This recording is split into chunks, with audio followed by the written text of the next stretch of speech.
आप सभी का एक बार फिर स्वागत करते हैं हमारी इस सेकेंड एपिस्टल ऑफ थेस्सलोनियंस का बीच में, जो कि आज हम सीखने वाले हैं, यानी थेस्सलोनिका की कलीसिया को दूसरी पत्री जो पौलुस ने लिखी है उसके तीसरे अध्याय में जो है हम आ पहुंचे हैं।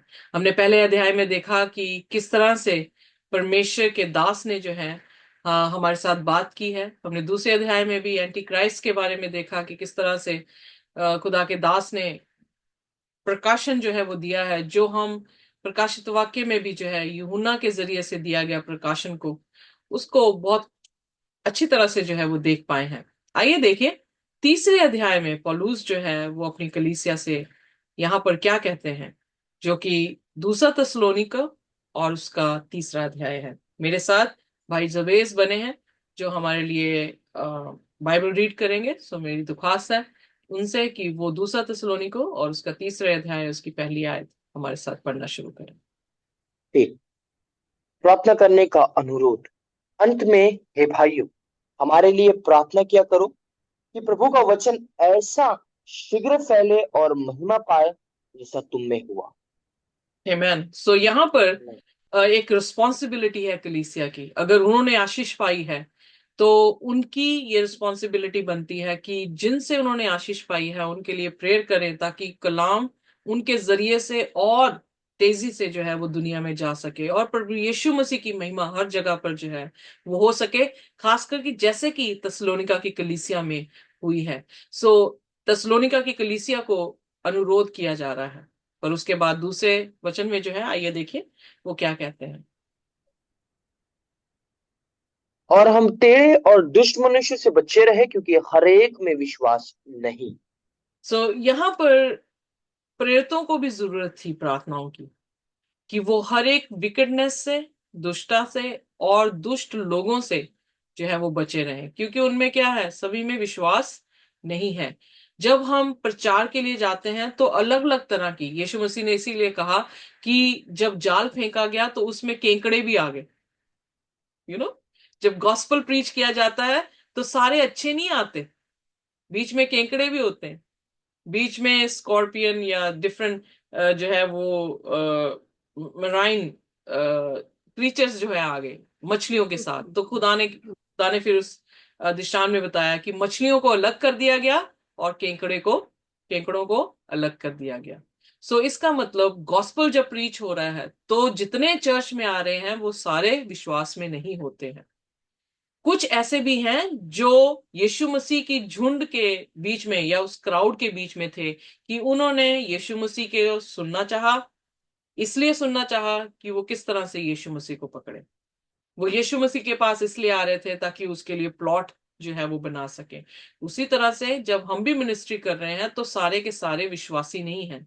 कुछ उनमें से ऐसे हैं जो हमें पकड़वाएंगे, कुछ ऐसे होंगे जो बुरे हैं। इसलिए जब हम प्रार्थना कर रहे हैं अपने सेवकों के लिए जो आपको आशीष दे रहे हैं खुदा के कलाम के लिए, तो कृपा करके उनके लिए प्रार्थना करते रहें। ये कहते रहें कि प्रभु वो हर दुष्ट और दुष्ट लोगों से, उनसे जो है वो बचे रहें। यही अनुरोध जो है यहाँ पर पौलुस भी अपनी कलीसिया को कर रहा है। और उसके बाद तीसरे वचन में, परंतु प्रभु सच्चा है, वह तुम्हें दृढ़ता से स्थिर करेगा और दुष्ट से सुरक्षित रखेगा। यहाँ पर जो प्रार्थना करने वाले हैं उनको भी बचा रहा है। देखें खुदा कितना वफादार है। जो प्रार्थना करेंगे वो भी बच रहे हैं, और जिनके लिए की जा रही है वो भी जो है वो बचेंगे। यहाँ पे कह रहा है he will strengthen you and guard you from all the evil one. सभी दुष्टों से जो है हमें बचाने वाला कौन है? प्रभु यीशु मसीह। कौन है जो हमारे एक्यूजर के सामने हमें जस्टिफाई करने वाला है? प्रभु यीशु मसीह। वो वफादार है कि जब हम अपनी प्रार्थनाएं उसके चरणों में लेकर आते हैं तो वो पूरी जो है अपने सामर्थ से हमें क्या करता है? स्ट्रेंथन करता है, हमें बचाता है, गार्ड करता है। और चौथे वचन में उन्होंने अपना कॉन्फिडेंस परमेश्वर की तरफ दिखाया है। और कैसे, आइए देखते हैं। हमें प्रभु में तुम्हारे ऊपर भरोसा है कि जो जो आज्ञा हम तुम्हें देते हैं उन्हें तुम मानते हो और मानते भी रहोगे। उनका कॉन्फिडेंस प्रभु यीशु मसीह के जरिए से उस कलीसिया पर है, क्योंकि जो प्रचारक अपना प्रार्थना में है और सच्चाई से प्रचार कर रहा है, उसका कॉन्फिडेंस यीशु मसीह के जरिए से उस कलीसिया पे हो सकता है। अब जैसे मेरा कॉन्फिडेंस, जो मेरे साथ टीम काम कर रही है, मेरा कॉन्फिडेंस प्रभु यीशु मसीह के जरिए से उन पे है, क्योंकि हम प्रार्थना ही कर रहे हैं, हम उनके लिए विनतियां कर रहे हैं खुदा से, और दूसरी बात, हम उनके साथ कलाम जो है वो पढ़ रहे हैं। तो जब कलाम बराबर मिल रहा है, दुआएं बराबर हैं, खुदा हमारे मध्य में है, तो फिर हमारा कॉन्फिडेंस क्या है कि प्रभु यीशु मसीह जैसे हमें संभाल के रखा है, उनको भी अपने विश्वास में क्या करेगा, संभाल कर रखेगा। और फिर इसलिए वो कह रहा है कि जो हमने आज्ञा दी है वो तुमने मानी है और तुम मानते भी रहोगे। क्योंकि वैसे दुनियावी में प्रोवर्ब है, first impression is the last impression. जब वो शुरुआत से यीशु मसीह को मानने लग गए हैं, तो ये पता लगता है कि ये अंत तक मानते रहेंगे। क्यों? क्योंकि जो अच्छा काम प्रभु यीशु मसीह ने हमारे जीवन में शुरू कर दिया है, वो उसको समाप्त भी करेगा। सो कभी नहीं वो बीच में हमें छोड़कर जाता। जिन्होंने यीशु मसीह का अंगीकार कर लिया है दिल से और खुदा के कलाम में अपने आप को दृढ़ किया है, उस उन लोगों के लिए खुदा के दासों का भी कॉन्फिडेंस होता है, मसीह यीशु का भी कॉन्फिडेंस होता है कि वो खुदा यीशु मसीह को छोड़कर नहीं जाएंगे। यहूदा इस्करियोती को प्रभु यीशु मसीह ने पहले ही कह दिया था कि पक्षियों के बसेरे होते हैं, लोमड़ियों के भट्ट होते हैं, पर मनुष्य के पुत्र के सिर ढकने की भी जो है वो जगह नहीं। क्योंकि वो उसकी इंटेंशन को जानता था कि ये पैसे, रुतबे और राज्य को देखता हुआ आ रहा है। जैसे वो आया था वैसे ही वो गया। पैसे के लिए आया था, पैसों के लिए उसने यीशु को बेचकर उसकी जो है वो अपनी जिंदगी को उसने समाप्त कर दिया। पर जो यीशु मसीह के साथ शुरुआत से वफादार हैं, प्रभु यीशु मसीह उन्हें कभी भी जाने नहीं देगा। इसीलिए यीशु ने कहा, जो मेरे पास आए हैं मैं किसी भी रीति से उन्हें क्या करूंगा, जाने नहीं दूंगा। आमीन। तो आइए, पांचवा वचन क्या कहते परमेश्वर के प्रेम और मसीह के धीरज की और प्रभु तुम्हारे मन की अगुवाई करे। हैं? So may the Lord direct our hearts. किस में डायरेक्ट करना है, कौन सी दिशा हमें खुदा दिखाए, खुदा के प्रेम को देख सके और यीशु मसीह की कंसिस्टेंसी को देख सके कि कितना अनशेकेबल और कांस्टेंट उसकी डेडिकेशन है। लगातार हमारे साथ, हमारे बीच में, हमारे लिए जो वो कार्य करता है उसको हम देख सकें, ताकि जब उसे देखें तो उसका करेक्टर हमारे पे रिफ्लेक्ट हो, हम भी वैसे हो जाए, खुदा के प्रेम से भरे हुए। और जैसे उसने पहले ही दूसरे तस्सलुनीय उसके पहले ही अध्याय में कह दिया कि स्टेडफास्टनेस, विश्वास में जो है वो उन कलीसिया में पाई गई है। वही चीज, क्योंकि यीशु मसीह वैसा है, इसलिए उसकी संतान भी जो है वो वैसी ही है। आमीन। सो छठवां वचन। हे भाइयों, हम तुम्हें अपने प्रभु यीशु मसीह के नाम से आज्ञा देते हैं कि तुम हर एक ऐसे भाई से अलग रहो जो अनुचित चाल चलता और जो शिक्षा उसने हमसे पाई उसके अनुसार नहीं करता। एक बार फिर जो है यहाँ पर पौलुस पहली बार कुलसियों में कह रहा था, यहाँ पर जो है तसलोनिका की कलीसिया में कह रहा है कि उन भाइयों को, वहां पर तो उसने कहा उन्हें नमस्कार करने की भी जरूरत नहीं है, अपने घर भी लेकर आने की जरूरत नहीं है। यहाँ पे क्या कह रहा है, उन भाइयों को जो अनुचित रीति से चलते हैं उनके साथ बिल्कुल भी क्या करें, उनके साथ ना रहें। Right, not according to the tradition that they receive from us. So जो जी जी उनकी स्पेशल फीचर ये बता रहा है कि वो लोगों ने प्रेरितों की शिक्षा पर चले ही नहीं है। सो उनके साथ कोई भी अपना संबंध जो है वो ना रखें। उसके बाद सातवां वचन। क्योंकि तुम आप जानते हो कि किस रीति से बीच में अनुचित चाल क्योंकि तुम आप जानते हो कि किस रीति से हमारी सी चाल चलनी चाहिए, क्योंकि हम तुम्हारे बीच में अनुचित चाल ना चले। इसीलिए बार बार हर पत्री में पौलुस जो है वो यही कह रहा है कि यू इमिटेट अस। और क्यों इमिटेट करना है? क्योंकि उन्होंने यीशु मसीह को फॉलो किया है, हमें प्रेरितों को फॉलो करना है, क्योंकि प्रेरित जो थे वो फर्स्ट हैंड जो है एविडेंस दे रहे हैं यीशु मसीह की, जिन्होंने उसे देखा है, जिन्होंने उसको छू कर देखा है, उसे सुना है। सो उनको पता है कि यीशु ने क्या किया है। सो इसलिए कह रहा है कि for you yourself know, कि जब हम तुम्हारे पास थे तो हमने कोई भी अन मतलब जो एक्सेप्टेबल चीजें नहीं थी वैसी चाल नहीं चले हैं। तो फिर कैसे? आगे 8वां वचन। और किसी की रोटी मुफ्त में ना खाए, पर परिश्रम और कष्ट से रात दिन काम धंधा करते थे कि तुम में से किसी पर भार ना हो। सो वो किसी भी तरीके से फाइनेंशियली डिपेंडेंट नहीं थे। ये नहीं सोच रहे थे कि जिनको कलाम सुना रहे हैं उनसे रोटी खाएंगे, पर वो क्या कर रहे थे? अपने हाथों से मेहनत कर रहे थे, दिन और रात मेहनत कर रहे थे, और कलीसिया के ऊपर बिल्कुल भी डिपेंडेंट नहीं थे। Well, gospel is free. हम किसी भी तरह से ट्रेड नहीं कर सकते गॉस्पल का। तो फर्स्ट जो अपोस्टल्स थे उन्होंने किसी भी तरीके से गॉस्पल का ट्रेड नहीं किया। उन्होंने गॉस्पल से पैसे नहीं कमाए। उन्होंने अपने इमारतें नहीं बनाई। उन्होंने ना अपने घर बनाए थे। वो अपनी मेहनत करते थे ताकि वो रोटी खाने के लिए भी क्या करें, किसी के मोहताज ना हो, बल्कि अपने हाथों से कमाई की हुई रोटी जो है वो खा सके। What an example, you know. और इसीलिए अलीशा भी, उसने नमान से कोई भी गिफ्ट नहीं लिया, पर जिसने लिया उस पर जो है वो कहर आ गया जो नमान पर था, यानी लेप्रेसी नमान की जो थी वो गेहाजी के ऊपर जो है वो आ गई। सो जब कभी भी हम परमेश्वर के कलाम का सौदा करेंगे तो परमेश्वर क्या कर रहा है? परमेश्वर हमें बख्शेगा नहीं। तो इसीलिए प्रॉफ अपोस्टल्स ने भी जो है खुदा का किसी भी तरीके से नजायज फायदा नहीं उठाया कलाम सुनाने का। तो 9वें वचन में क्या लिखता है?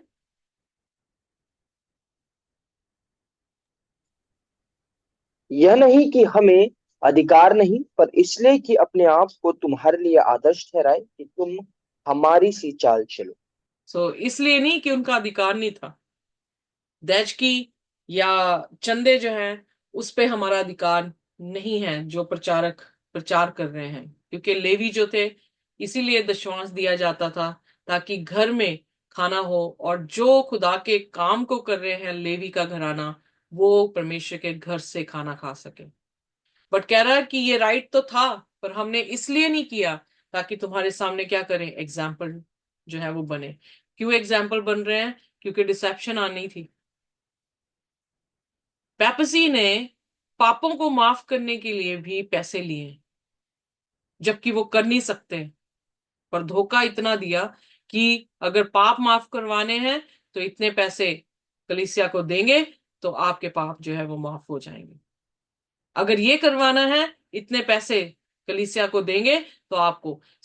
ये सेट एग्जाम्पल की उसने, कॉन्ट्रास्ट उस कॉन्ट्ररी चर्च के, जो चर्च पैसे कमा रहा है, यीशु की बातें कर रहा है पर पैसे कमा रहा है। और जो सच्चे सेवक हैं वो खुदा की सेवकाई से पैसे नहीं कमाते, वो खुदा की सेवकाई मुफ्त में करते हैं और अपने हाथों की मेहनत से रोटी खाते हैं। इसीलिए पौलुस ने जो है एग्जाम्पल सेट की है हमारे लिए। उसके बाद 10वां वचन। क्योंकि जब हम तुम्हारे यहाँ थे, तब भी यह आगे तुम्हें देते थे कि यदि कोई काम करना ना चाहे तो खाने भी ना पाए। इसीलिए उसने कहा कि जो काम ना करे वो खाने का भी हकदार नहीं है। हर एक इंसान काम करे।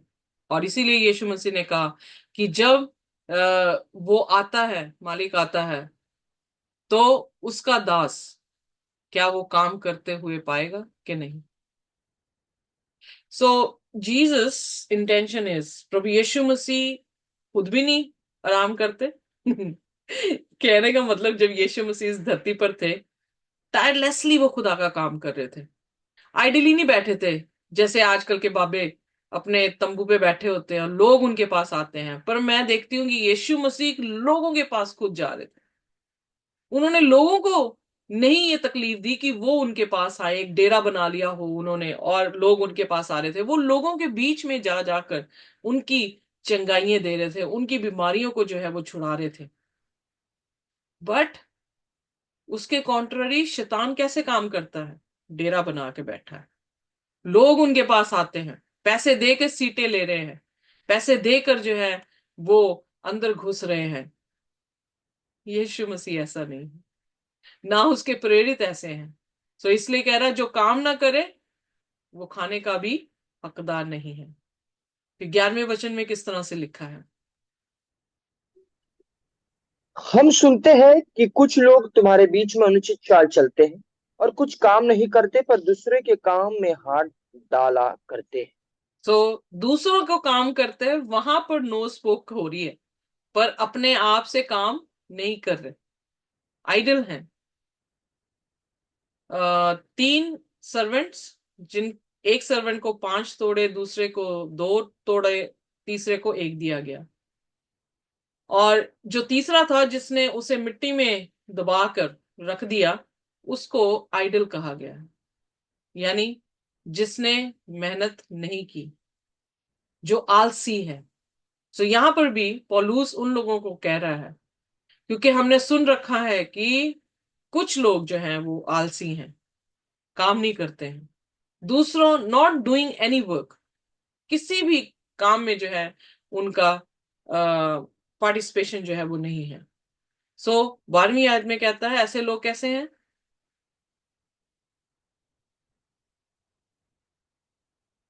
जी, ऐसे ऐसों को हम प्रभु यीशु मसीह में आगे देते और समझाते हैं कि चुपचाप काम करके अपनी ही रोटी खाया करो। सो यहाँ पर किसी तरह से चोरी करने की जरूरत नहीं है, धोखा देने की जरूरत नहीं है, टोपियां घुमाने की जरूरत नहीं है। यहाँ पर क्या कह रहा है कि कलीसिया के लोग अपनी मेहनत की रोटी खाएं। क्योंकि जैसा हिंदी में अनुवाद किया गया है, अंग्रेजी में 11वां वचन नहीं है। For we hear that some of you are living in idleness, mere busybodies, हाल ही में कुछ ज्यादा काम नहीं कर रहे हैं, and not doing any work, और कोई भी काम जो है वो नहीं कर रहे। दूसरों के काम में शायद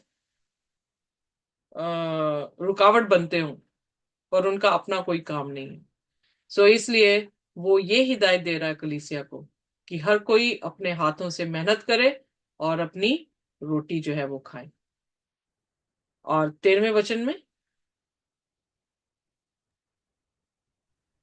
तुम हे भाइयों भलाई करने में साहस ना छोड़ो। ओके, अच्छे काम करने में हम किसी भी तरह से थके ना। Do not be very in doing what is right, जो सही है उसे करने में थके ना। और 14वें वचन में, यदि कोई हमारी इस पत्री की बात को ना माने तो उस पर दृष्टि रखो और उसकी संगति ना करो जिससे वह लज्जित हो। आज की कलीसिया को भी, अंतिम कलीसिया को भी यही कहा जा रहा है कि अगर प्रचारक या क्रिश्चियन चर्च मेंबर्स पत्रियों के अनुसार अपने कामों को नहीं कर रहे हैं, तो उनसे क्या करो? उनके साथ कोई भी अपना ताल्लुक ना रखो। बट ये भी कह रहा है, आइए देखिए 15वें वचन में, तो भी उसे बैरी मत समझो पर भाई जानकर चिताओ। या ये नहीं कि हम उनको दुश्मन समझ लें क्योंकि वो कलाम को नहीं मान रहे। कह रहा nothing to do with them, उनके साथ तुम्हारा कोई वो ना हो, संबंध ना हो, इस कारण कि जो उनके काम है उनके साथ तुम्हारा कोई पार्टिसिपेशन ना हो, so that they may be ashamed, ताकि वो शर्मिंदा हो। बट क्या करना है, उन्हें दुश्मन भी ना समझते हुए अपने भाई समझते हुए उनको क्या करते रहे? सचेत करते रहे। और फिर 16वां वचन, अब प्रभु जो शांति का सोता है आप ही तुम्हें सदा और हर प्रकार से शांति दे। प्रभु तुम सबके साथ रहे। आमेन। सो ये सारी चीजें लिखते हुए परमेश्वर की शांति, शांति का ऑपोजिट वर्ड है वॉर। तो तुम भाइयों में कोई भी लड़ाई ना हो, तुम्हारी कलीसिया में कोई भी डिसएग्रीमेंट ना हो, खुदा की शांति हमेशा के लिए हर रास्ते में जो है तुम्हारे साथ बनी रहे, परमेश्वर तुम्हारे साथ रहे। और फिर उसके बाद लिखता है 17वें वचन में कि मैं पौलुस अपने हाथ से नमस्कार लिखता हूँ। हर पत्री में मेरा यही चिन्ह है। मैं इसी प्रकार से लिखता हूँ। हमारे प्रभु यीशु मसीह का अनुग्रह तुम सब पर होता रहे। सो ये खत भी उसने अपने हाथों से लिखा है। और उसका चिन्ह ये है कि जब हम गलतियों पढ़ रहे थे तो उसने बताया कि उसने बड़े बड़े लेटर्स में लिखा है। सो जो कांटा उसको चुभ रहा था वो यही था कि उसकी आंखें जो थी वो कमजोर थी, और उससे बहुत, क्योंकि उस टाइम तो ग्लासेस नहीं थे, तो उसको बहुत बड़ा बड़ा लिखना पड़ता था अपनी लेटर को देने के लिए। सो कह रहा कि तुम जानते हो, यही मेरा हमेशा मार्क रहा है एवरी लेटर ऑफ माइन में, कि तुम जान सको कि ये पॉलूस ने लिखा है। तो आई बिलीव कि उसकी लिखित का जो फॉन्ट था वो बड़ा होने के कारण उन्हें ये बात जो है साफ साफ समझ आती थी कि ये उसके हाथों से ही खत लिखा गया है। और फिर अंत में जो है, the grace of our Lord Jesus Christ be with you always. So all of you, सभी के साथ प्रभु यीशु मसीह का अनुग्रह जो है वो बना रहे। आमीन। आमीन आमीन। दुआ करेंगे, और मैं भाई जुबेर से कहूंगी कि वो हमारे लिए प्रार्थना करें।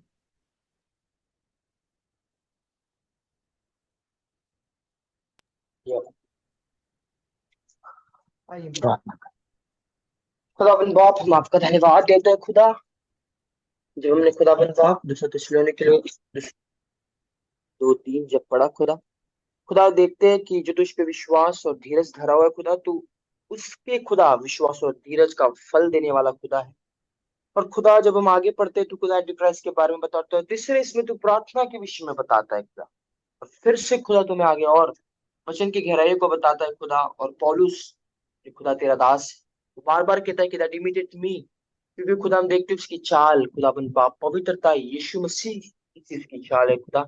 और उसमें वो खुदा अपने आप को हम्बल रखकर तुझे ग्लोरीफाई कर रहा है, इसमें हम तेरी महिमा करते हैं खुदाबंद बाप। Our words are less describe your glory खुदा, हम सर्वदा तेरी महिमा करते रहे खुदा। और जितनी भी बातें आज हमें सीखने को मिले खुदा, कि किस तरह हमारे चाल होना चाहिए और किस तरह हमें तुझ पर ही आशा अंत तक लगाए रखनी है खुदा, और इसका फल वो अनंत जीवन है खुदा। हम प्राण दिन तक विश्वासी रहे तो हमें जीवन का मुकुट देगा खुदा।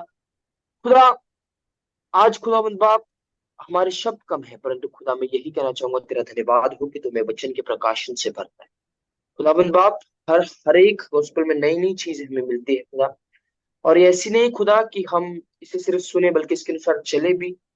तो हम खुदा ये कह सकते हैं कि हम खुदाबंद बाप तेरे वचन पर खराई से चलने वाले लोग हैं।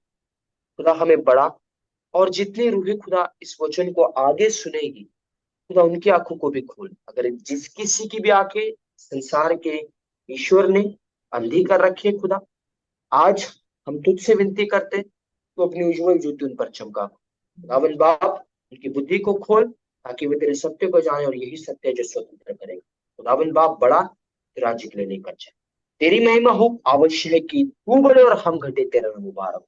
यीशु मसीह के नाम, आमीन। आमेन आमेन। Thank you very much. परमेश्वर का अनुग्रह आमीन आमीन। हमारे साथ इसी तरह से बनी रहे। आमीन।